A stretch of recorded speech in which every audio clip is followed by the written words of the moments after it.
Hello दोस्तों, स्वागत है आपका हमारे इस नए वीडियो में। क्योंकि हम आज क्लास 6 का चैप्टर नंबर 2 लेके आ गए हैं, जिसका नाम है खेत खाद्य संग्रह से भोजन उत्पादन तक। तो चलिए बिना टाइम को व्यर्थ किए इस चैप्टर को हम स्टार्ट करते हैं, जिसमें कह रहा है तुषार की रेल यात्रा। तुषार की रेल यात्रा है, उसी के बारे में बताया जा रहा है। देखिए उसमें पढ़ना स्टार्ट करता हूँ और ध्यान से समझिएगा, एक एक लाइन एनसीईआरटी का इम्पोर्टेंट होता है। तो चलिए शुरू करते हैं। तुषार की रेल यात्रा। तुषार अपने एक रिश्तेदार की शादी में दिल्ली से चेन्नई जा रहा था। रेल में उसे खिड़की वाली सीट मिल गई, जहां से वह बाहर का नज़ारा देखने में मग्न हो गया। तेज दौड़ती गाड़ी से उसने देखा कि पेड़ पौधे, घर, खेत खलिहान बड़ी तेजी से छूटते जा रहे थे। तभी उसके चाचा ने कंधे पर हाथ रखकर कहा, पता है, लोगों ने मात्र 150 साल पहले रेल की यात्रा करनी शुरू की थी। बस तो इसके कुछ दशक बाद आई। तुषार सोचने लगा कि जब लोगों के पास आने जाने के लिए तेज रफ्तार वाली सवारियां नहीं थी, तो क्या वे यात्रा ही नहीं करते थे? क्या वे अपनी सारी जिंदगी एक ही जगह पर बिता दिया करते थे? नहीं, ऐसी बात नहीं थी। वही इसके चाचा बता रहे हैं कि रेलगाड़ी की शुरुआत हुआ था, जो कि उसका एग्जैक्ट डेट है 1925 में। रेल इंजन जो कि विद्युत वाला था। चलिए इसके आगे चलता हूँ, क्या कर रहा है। उसके बाद है आरंभिक मानव आखिर वे इधर उधर क्यों घूमते थे? शिकार के लिए घूमते थे आरंभिक मानव। हम उन लोगों के बारे में जानते हैं जो इस उपमहाद्वीप में 20 लाख साल पहले रहा करते थे। आज हम उन्हें आखेटक खाद्य संग्राहक के नाम से जानते हैं। भोजन का इंतजाम करने की विधि के आधार पर उन्हें इस नाम से पुकारा जाता है। आमतौर पर खाने के लिए वे जंगली जानवरों का शिकार करते थे, मछलियाँ और चिड़िया पकड़ते थे, फल मूल, दाने, पौधे, पत्तियाँ, अंडे इकट्ठा किया करते थे। आखेटक खाद्य संग्रह समुदाय के लोग एक जगह से दूसरे जगह पर घूमते रहते थे। ऐसा करने के कई कारण थे। पहला कारण यह कि वे एक ही जगह पर ज़्यादा दिनों तक तो आसपास के पौधे, फलों और जानवरों को खाकर समाप्त कर देते थे, इसलिए और भोजन की तलाश में इन्हें दूसरी जगहों पर जाना पड़ता था। दूसरा कारण यह है कि जानवरों अपने शिकार के लिए या फिर हिरन और मवेशी अपना चारा ढूंढने के लिए एक स्थान से दूसरे स्थान जाया करते थे, इसलिए इन जानवरों का शिकार करने वाले लोगों भी इसके पीछे पीछे जाया करते होंगे। देखिए आगे क्या करा है। तीसरा कारण यह है कि पेड़ों और पौधों का फल फूल अलग अलग मौसम में आते हैं, इसलिए लोग उनकी तलाश में उपयुक्त मौसम के अनुसार अन्य इलाकों में घूमते होंगे। ये 3 गो कारण था। चौथा पढ़िए। और चौथा कारण यह है कि पानी के बिना किसी भी प्राणी या पेड़ पौधे का जीवित रहना संभव नहीं होता है। पानी झीलों, झरनों तथा नदियों में ही मिलता है। यद्यपि कई नदियों और झीलों का पानी कभी नहीं सूखता और कुछ झीलों और नदियों में पानी बारिश के बाद ही मिल पाता है, इसलिए ऐसी झीलों और नदियों के किनारे बसे लोगों को सूखे मौसम में माने पानी की तलाश में एक स्थान से दूसरे स्थान जाया पड़ता था। चलिए आगे पढ़ता हूँ। इसके बाद कह रहा है आरंभिक मानव के बारे में जानकारी कैसे मिलती है, कैसे पता चलता है कि आरंभ में मानव थे। पुरातत्वविदों को ऐसी वस्तु मिली है जिनका निर्माण उपयोग आखेटक खाद्य संग्रह किया करते थे।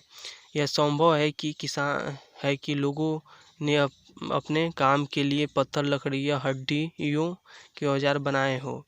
इसमें से पत्थरों के औजार आज भी बचे हैं।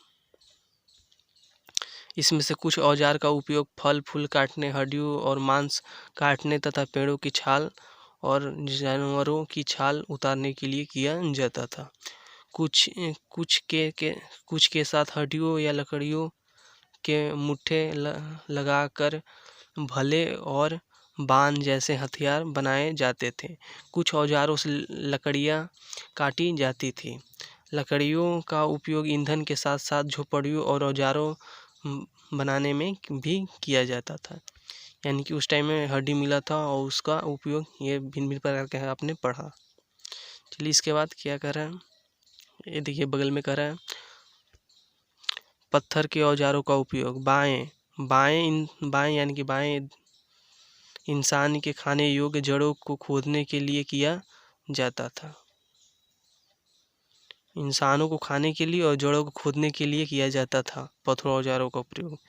दाएं जानवरों की खाल से बने वस्त्रों को सिलने के लिए किया जाता था। ये देखिए वस्त्र को सिया जा रहा है, ये हो गया दाएं और ये हो गया बाएं। चलिए आगे पढ़ता हूँ क्या कर रहा है। उसके बाद है रहने की जगह निर्धारित करना। मानचित्र 2 को देखो। लाल त्रिकोण वाले स्थान वे पूरा स्थल है जहाँ पर आखेटक खाद्य संग्राहकों के होने के प्रमाण मिले हैं। इसके अलावा भी और कई स्थानों पर आखेटक खाद्य संग्राहक रहते थे। मानचित्र में सिर्फ उस कुछ गिने चुने स्थान भी ही चिन्हित किए गए हैं। कई पुरातन नदियों और झीलों के किनारे पाए गए हैं। ये देखिए इसमें करा है, इसमें सबसे पहले मानव कहाँ थे उसका दिया हुआ है। लाल त्रिकोण वाले यानी कि लाल त्रिकोण भीमबेटका में सबसे पहले रहा करते थे। याद कर लीजिएगा, भीमबेटका में सबसे पहले मानव थे। यहाँ पर गुफा शैल चित्र मिला है। हुंसगी में सबसे पहले मानव यहाँ रहा करते थे। यहाँ पर ये आप इसी को समझ सकते हैं। इसमें देखिए अच्छा सा सब दिया हुआ भी है। आधुनिक नगर, पूरा पाषाणिक पूरा स्थल यानी पूरा पाषाण का जो पूरा स्थल है जो दिया है वो ये है। कुरनूल हो गया, हुंसकी हो गया, भीमबेटका, ये 3 गो है जो कि पूरा पाषाणिक यानी सबसे पहले यहाँ पर मानव रहा करते थे, जिसका साक्ष्य मिला हुआ है। चलिए अगले पैराग्राफ को पढ़ते हैं। चूँकि पत्थर के उपकरण बहुत महत्वपूर्ण थे इसलिए लोग ऐसी जगह ढूंढते थे जहाँ अच्छे पत्थर मिल सके। इसके बगल में देख लीजिए भीमबेटका आधुनिक मध्य प्रदेश में, ये भीमबेटका भी बताएं ऊपर, भीमबेटका है अभी आधुनिक मध्य प्रदेश में है। इस पूरा स्थल पर गुफाएं व कंदराएं मिली हैं। लोग इन गुफाओं में इसलिए रहते थे क्योंकि यहाँ उन्हें बारिश, धूप और हवाओं के राहत मिलती थी। ये गुफाएं नर्मदा घाटी के पास है। क्या तुम बता सकते हो कि रहने वाले लोगों ने यह जगह क्यों चुनी होगी? इसलिए जगह चुनी होगी कि ये नर्मदा घाटी के पास है, जिसके पानी पीने के लिए इन लोगों को मिल जाता था। एक गुफा शैल चित्र है जो कि अभी पढ़े मिलता है, मध्य प्रदेश में है गुफा शैल चित्र। यहाँ लोग पहले रहते थे उस टाइम का। देखिए कैसा चित्र बनाया हुआ है। इसमें ये डिनोट किया गया है कि एक जानवर है और उसका शिकार किया जा रहा है मनुष्य द्वारा। इसको पढ़ लेते हैं। शैल चित्रकारा, इसमें हमें क्या पता चलता है? एक शैल चित्र, इस चित्र के बारे में बताओ। पहले ही हम बता चुके। जिन गुफाओं में लोग रहते थे उनमें से कुछ भी की दीवारों पर चित्र मिले हैं। इनमें कुछ सुंदर उदाहरण मध्य प्रदेश, दक्षिणी उत्तर प्रदेश की गुफाएं से मिले चित्र हैं।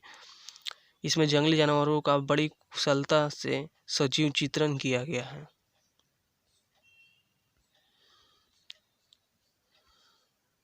पूरा स्थल उस स्थान को कहते हैं जहां औजार, बर्तन और इमारतें जैसी वस्तुओं का अवशेष मिलता है। ऐसे ही वस्तु का निर्माण लोगों ने अपने काम के लिए किया था और बाद में वे उन्हें वहीं छोड़ गए। ये जमीन के ऊपर, अंदर, कभी कभी समुद्र और नदी के तल में भी पाए जाते हैं। इन पुरास्थलों के बारे में आपको अगले अध्याय में बताया जाएगा। पूरा स्थल उसे कहते हैं जहाँ ये सब वस्तु जो कि पौराणिक वस्तु मिलता है। जैसे वहाँ पर औजार मिला हुआ है, बर्तन, इमारतें या उपयोग किया हुआ वस्तु जहाँ से मिला है उसे पूरा स्थल कहा जाता है। आग की खोज, आग की खोज। आग की खोज मानचित्र में 2 में कुरनूल गुफा ढूंढो। यहाँ राख के अवशेष मिले हैं। कुरनूल गुफा देख लीजिए, कुरनूल गुफा में यहाँ राख के अवशेष मिले। इसका मतलब यह है कि आरंभिक लोग आग जलाना सीख गए थे। आग का इस्तेमाल कई कार्यों के लिए किया गया होगा, जैसे कि प्रकाश के लिए, मांस भूनने के लिए, और खतरनाक जानवरों को दूर आदि भगाने के लिए। जैसे कि हाँ, भगाने के लिए भी किया जाता है जानवरों का प्रयोग। अगर शेर के सामने जलाया जाता है, आप देख सकते हैं मूवी में दिखाया जाता है, जिससे जानवर डर के भागते हैं। इस प्रकार आग को प्रयोग किया जाता था। आगे पढ़िए, नाम और तिथियां। हम जिस कालों के बारे में पढ़ रहे हैं, पुरातत्वविदों ने उनके बड़े बड़े नाम रखे हैं। आरंभिक काल में वे पुरापाषाण काल हैं। वे 2 शब्दों पुरा यानी कि प्राचीन और पाषाण यानी कि पत्थर से बना है। यानी बहुत पुराना है तो पूरा है, और प्राचीन हो गया यानी कि पुराना हो गया, और पाषाण में यानी कि पत्थर काल था उस टाइम, इसीलिए इसका नाम, यह नाम पुरा स्थलों से प्राप्त के औजारों के महत्व को बताता है। ये पुरापाषाण काल 20 लाख से 12,000 साल पहले के दौरान माना जाता है। इस काल के 3 भागों में विभाजित किया जाता है: आरंभिक, मध्य और उत्तर पुरापाषाण काल युग। मानव इतिहास के लगभग 99% कहानी इसी काल के दौरान घटित हुई। जिस काल में हमें पर्यावरणीय बदलाव मिलते हैं उसे मेसोलिथ कहते हैं, यानी कि मध्यपाषाण काल। इसको मीसोलिथ यानी कि माइक्रोलिथ भी कहा जाता है। वही मेसोलिथ लिखा हुआ है एनसीईआरटी, इसको माइक्रोलिथ कहा जाता है। इसे मध्यपाषाण युग कहते हैं।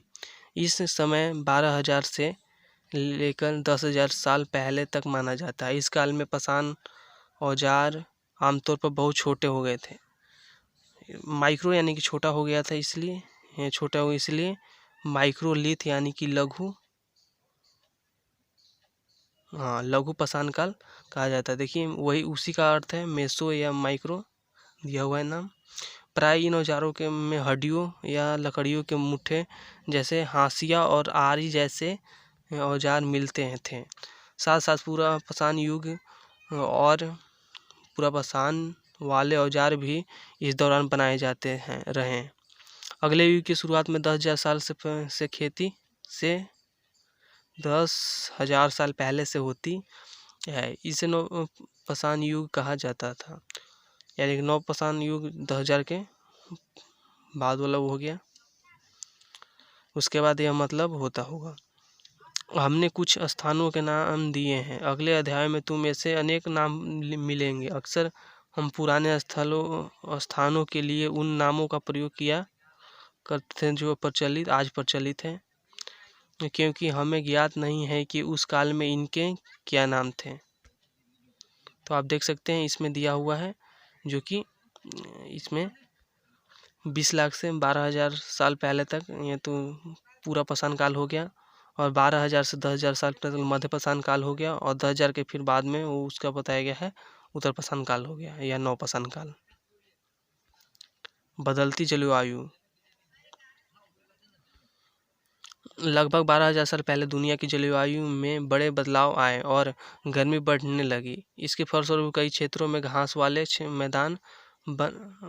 मैदान बनने लगे। इससे हिरन, बरसिंघा, भेड़, बकरी और गाय जैसे उन जानवरों की संख्या बढ़ी जो घास खाकर जिंदा रहते थे। घास का निर्माण उसी क्षेत्र में होता है जहाँ ठंडा और गर्म का आपस में मेल होता है, जिससे घास उत्पन्न होता है।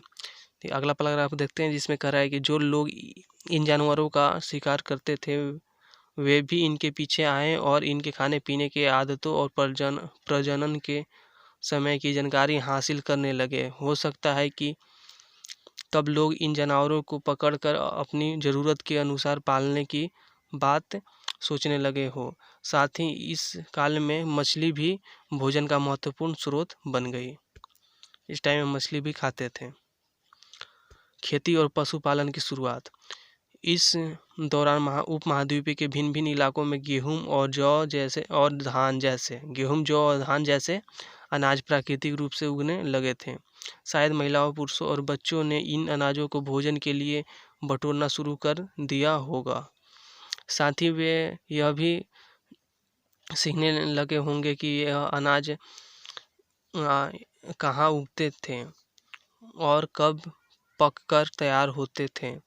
ऐसा करते करते लोगों ने इन अनाजों को खुद पैदा करना सीख लिया होगा। इस प्रकार धीरे धीरे वे कृषक बन गए होंगे। ये अनुमान लगाया गया है कि कैसे खेती होता होगा।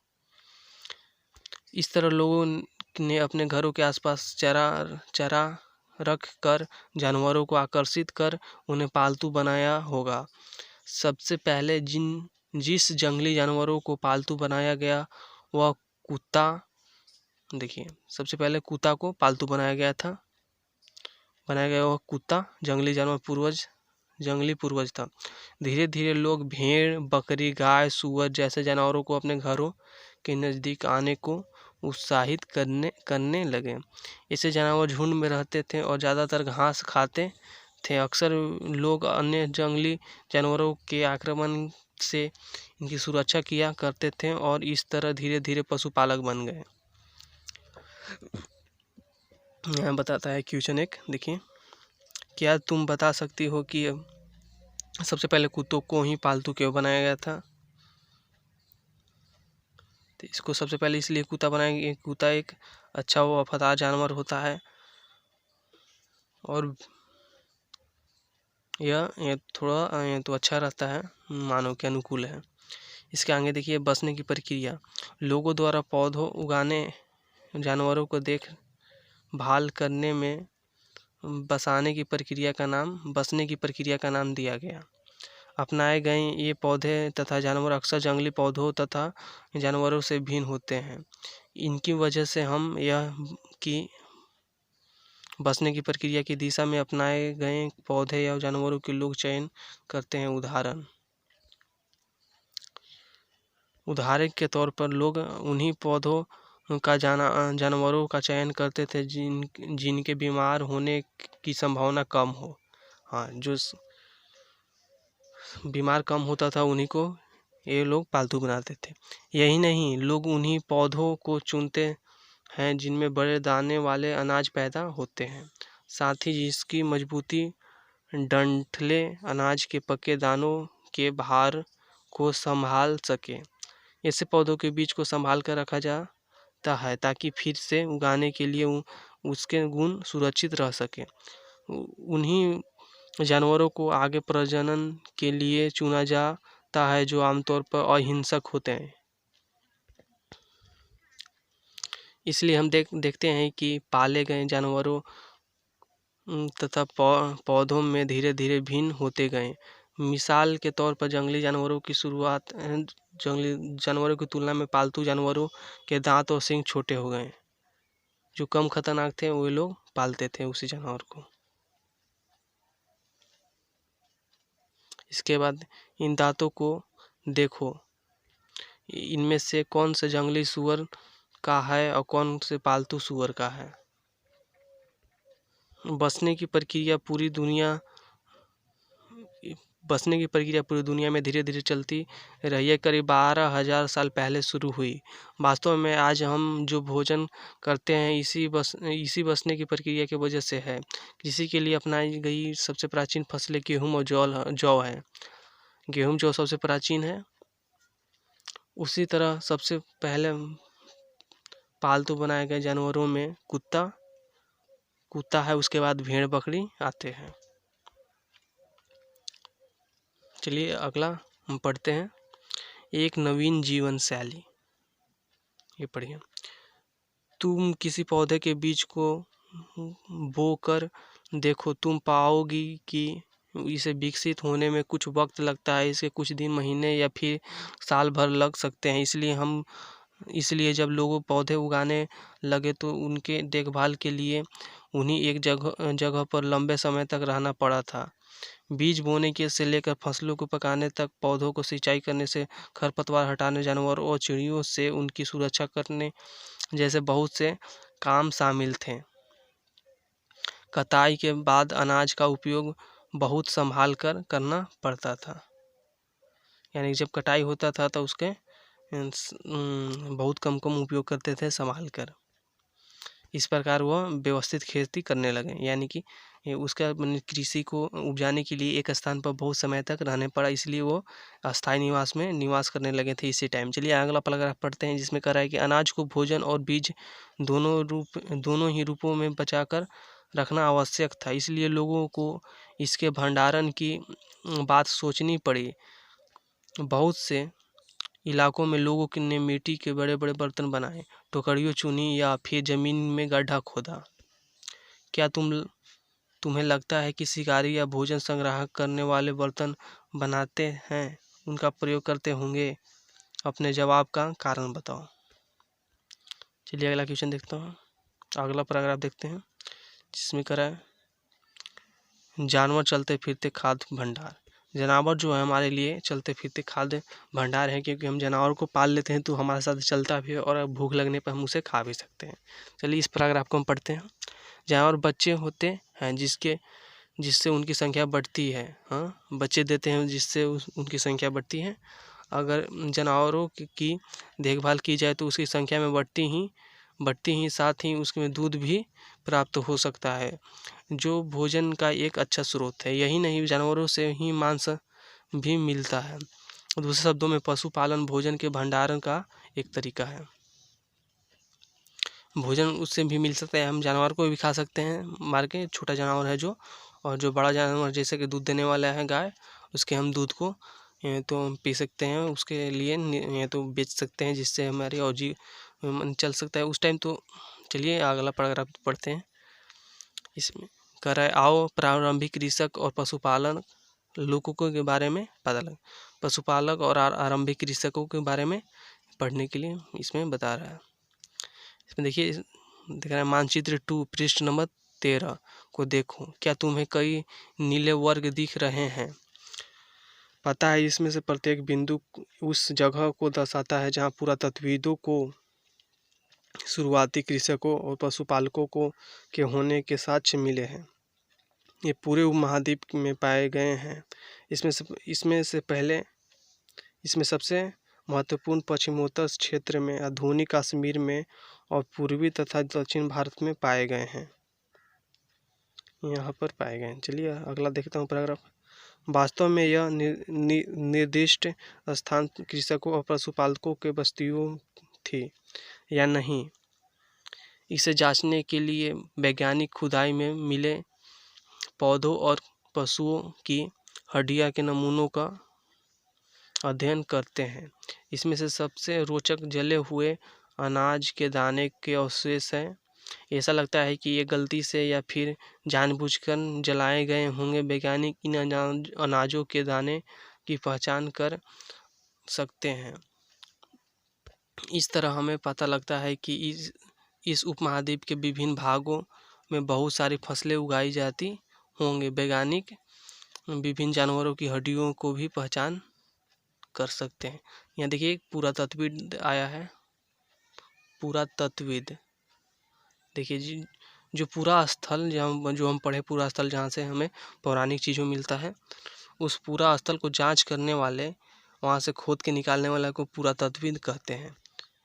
चलिए आगे देखता हूँ अस्थायी जीवन की ओर।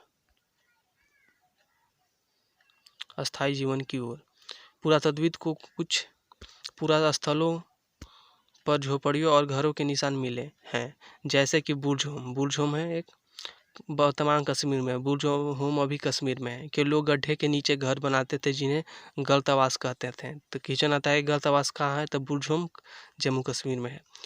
इसमें उतरने के लिए सीढ़ियाँ होती थी, इससे कुछ ठंड के मौसम में सुरक्षा मिलती होगी। पुरातत्वविदों को झोपड़ियों के अंदर और बाहर दोनों ही स्थानों पर आग लगाने की जगह मिली है। ऐसा लगता है कि लोग मौसम के अनुसार घर के अंदर या बाहर खाना पकाते होंगे। एक गलतवास का चित्र बनाओ। बहुत सारी जगह से पत्थर औजारें भी मिले हैं। इसमें से कई ऐसे हैं जो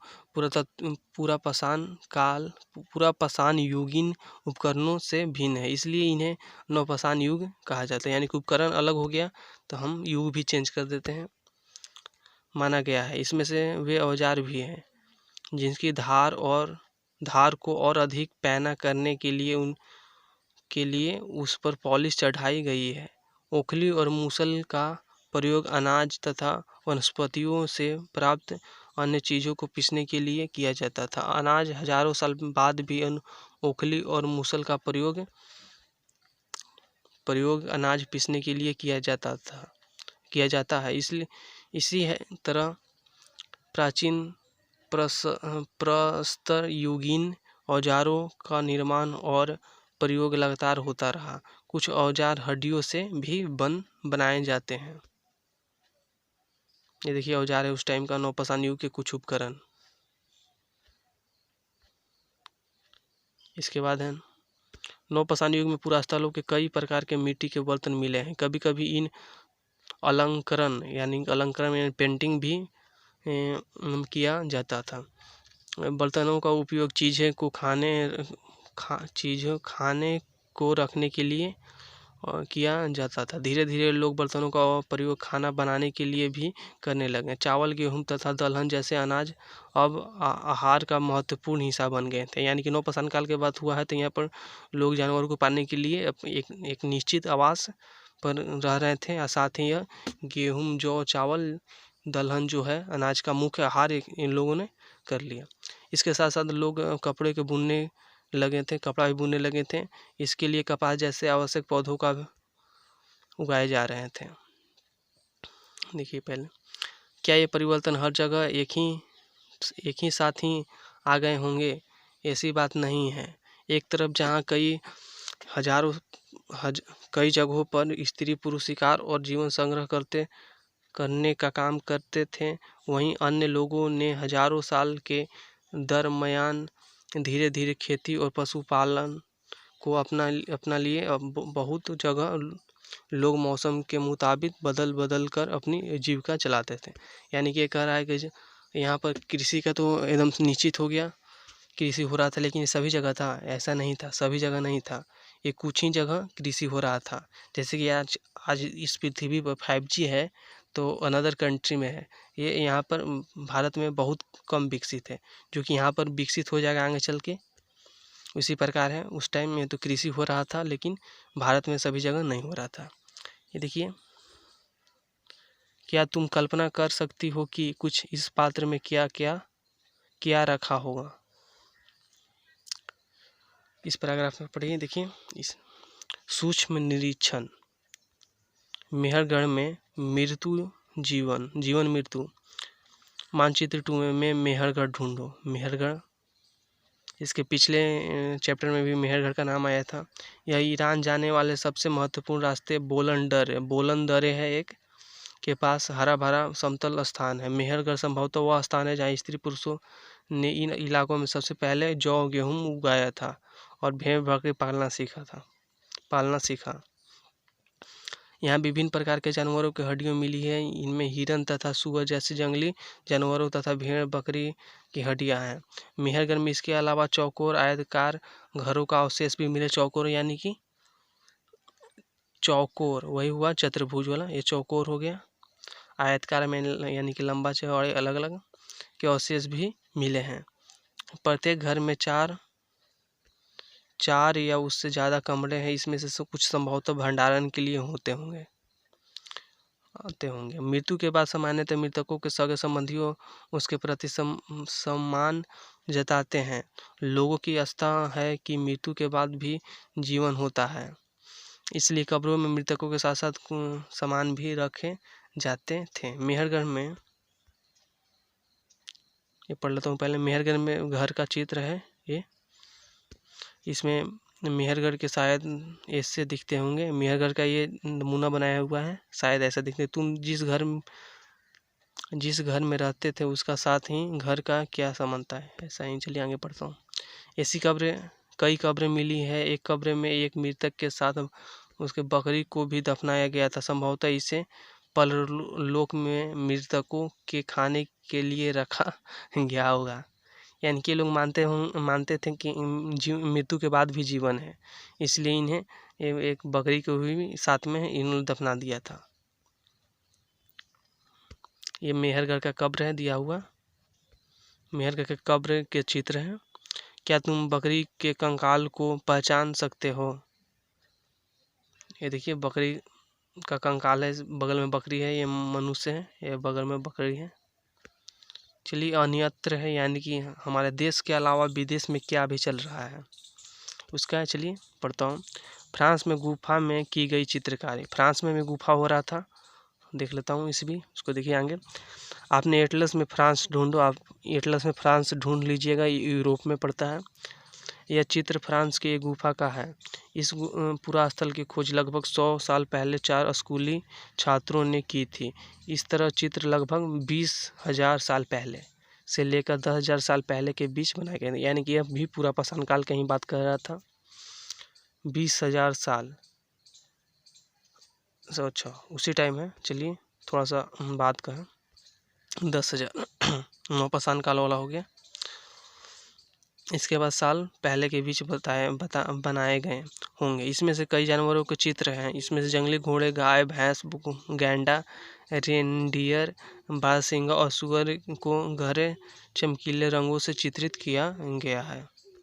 इसके बाद देखिए, इन रंगों को लौह अयस्क और चारकोल जैसे खनिज पदार्थों से बनाया जाता है। यह संभवतः इन चित्रों में उत्सवों के अवसरों पर बनाया जाता था, या फिर इन्हें शिकारियों द्वारा शिकार पर निकलने से पहले कुछ अनुष्ठानों के लिए बनाया गया होगा। ये देखिए ध्यान से चित्र बनाया हुआ है, जो कि खनिज का उपयोग करके किया गया है। चलिए अगला देख लेता हूँ। यहाँ पर कह रहा है एक नौपाषाणी पुरास्थल। एटलस में तुर्की ढूंढो। नौपाषाण युग के प्रसिद्ध पुरास्थल एक चाताल युग तुर्की में है। चाताल युग तुर्की में है। यहाँ दूर दराज वर्षों स्थानों से कई चीज़ें लाई जाती थी और उनका उपयोग किया जाता था, जैसे सीरिया से लाए गए चकमक पत्थर। अच्छा, सीरिया से लाए गए चकमक पत्थर कहाँ गया, हाँ, लाल पत्थर की कौड़ियाँ तथा भूमध्य सागर की सीपियाँ। ध्यान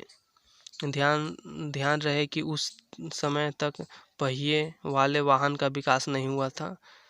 लोग सामान खुद या जानवरों को पीठ पर, यानी कि मध्यपाषाण काल से पहले की बात करें या मध्यपाषाण काल की बात है, क्योंकि पहियों का आविष्कार नवपाषाण काल में हुआ था। ये देख लीजिए कुछ उपयोगी शब्द हैं। आखेटक उसे कहते हैं, आखेटक खाद्य संग्रह उसी को कहते हैं। पुरास्थल जहाँ से पुराना वस्तुओं का निर्माण मैंने खोज हुआ है। पुरास्थल कहते हैं उद्योग स्थल, जहाँ से उद्योग होता था। आवासीय स्थल, जहाँ लोग रहते थे। पूरा पाषाण काल था, जहाँ की पत्थर अलग था, जो कि फर्स्ट टाइम यूज होता था। ये मध्यपाषाण, जहाँ माइक्रोलिथ यानी कि छोटे छोटे पत्थरों का उपयोग होता था, इसलिए इन टाइम में अलग था पत्थर, इस टाइम में अलग था, इसलिए काल परिवर्तन हो गया। लघु पाषाण, लघु यानी कि छोटा पत्थर, वही माइक्रोलिथ का बता रहा है। कृषक जो कि खेती करता है। पशुपालक जो जानवरों को पालता है। नवपाषाण युग जो कि ये तो लास्ट था पाषाण युग का। कब्र, जहाँ लोगों को दफनाया जाता है, उसे कब्र कहते हैं। इसके बाद देखिए एक क्वेश्चन है, इन वाक्यों को पूरा कर। आखेट खाद्य संग्रह गुफाओं में इसलिए रहते थे क्योंकि हम लोग ऊपर पढ़ चुके हैं कि गुफाओं में इसलिए रहते थे क्योंकि उन्हें धूप, पानी, बरसात में जो पानी, उससे बचाव के लिए रहते थे। घास वाले मैदानों का विकास वही नवपाषाण काल में लगभग हुआ था। मैंने इसका जैसे कि इसका विकास हुआ था अधिक गर्मी पड़ने के कारण, माना गया होगा कि बहुत गर्मी पड़ा, उसके कारण यहाँ पर घास का विकास हुआ था और जिससे जानवर भी की बढ़ोतरी हुई थी। दूसरा देख लेते हैं, खेती करने वाले लोग एक ही स्थान पर लंबे समय तक क्यों रहते थे? क्योंकि खेती करने वाले लोग एक ही स्थान पर अधिक समय तक रहते थे, क्योंकि एक फसल को तैयार होने में कम से कम 6 महीना 3 महीना या साल भर भी लग जाते थे। इसलिए लोग एक ही जगह स्थान करके वहाँ फिर फसलों को बुआई, कटाई और उसके बुनाई, सिंचाई के लिए भी लोग रहा करते थे। इसलिए उन लोगों को लंबे समय तक एक ही स्थान पर रहना पड़ता था। पुरातत्वविद ऐसा क्यों मानते थे कि मेहरगढ़ के लोग पहले केवल शिकारी थे और बाद में उनके पशुपालन ज़्यादा महत्वपूर्ण हो गए थे। पुरातत्वविद को मानना था कि पहले वे लोग शिकारी थे, क्योंकि वह शिकार को अपने साथ रखते थे, उसके खाते पीते थे और उसी के शिकार थे। खाना बदोश थे तो शिकारी थे। उसी के टाइम फिर उसके बाद वो लोग खेती करना स्टार्ट कर दिए थे। चलिए आगे देखता हूँ। आओ अपना देख लीजिएगा इसमें खोज करके। इसके बाद आओ चर्चा करें, ये और देख लीजिए अपना। फिर यहाँ पर एक और है, महत्वपूर्ण तिथि है। ये तिथि है, देखिए मध्यपाषाण युग। हम लोग पढ़ें 12,000 से 10,000 साल पहले बसने की प्रक्रिया 12,000 साल पहले आरंभ हुआ था। नवपाषाण काल का आरंभ 10,000 साल पहले मेहर में बसते। 8,000 साल पहले यहाँ पर खेती का साक्ष्य मिला था। चलिए यहाँ पर ख़त्म हो गया। बाकी आप एक बार और देख लीजिएगा वीडियो को, उसमें समझ लीजिएगा नवपाषाण काल, मध्यपाषाण काल, ये सब जो इम्पोर्टेंट है, मेहरगढ़, ये सब। वीडियो देखने के लिए धन्यवाद। और अगर हम इसके पार्ट 1 नहीं देखे हैं, यानी कि फर्स्ट चैप्टर, तो इसका लिंक वीडियो के डिस्क्रिप्शन में हम दे रहे हैं। वीडियो देखने के लिए धन्यवाद। हमारे चैनल को सब्सक्राइब जरूर कीजिएगा। चलिए अगले वीडियो में मिलते हैं और इसके 3rd चैप्टर हम अगले वीडियो में डालेंगे। चलिए धन्यवाद।